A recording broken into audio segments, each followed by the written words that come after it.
Vice President Joe Biden says reforms in Kenya will encourage new forms of investment and reinvigorate tourism.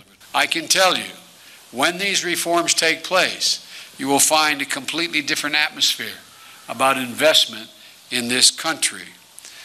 Americans want to do business here, they want to travel here, and with the right climate, they will come.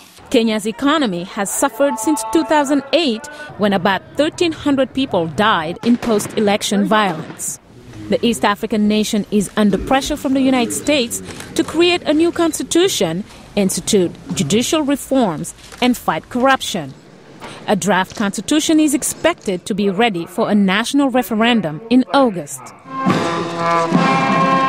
The U.S. considers Kenya a key ally in stabilizing a troubled East African region that includes neighboring Somalia. The United States supports Kenya's effort to secure the border in the face of very real threats from those who wish to spread chaos through despair and violence. We recognize that Kenya's long-term stability and development are tied to regional security and development.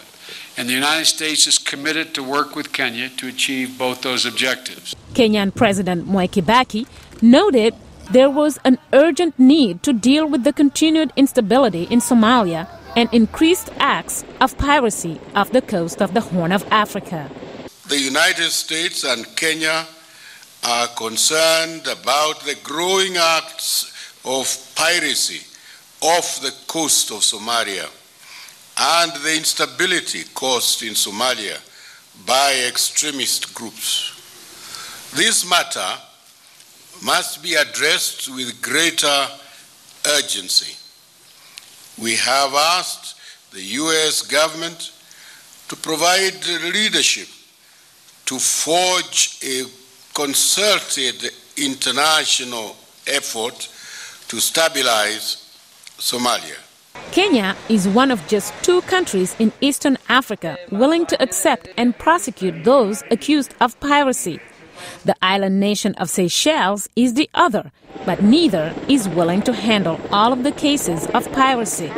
Biden's visit to Africa has strategic implications.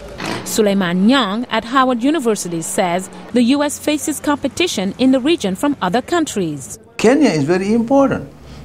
The Indians and the Chinese have vested interest in securing a significant portion of Kenyan trade.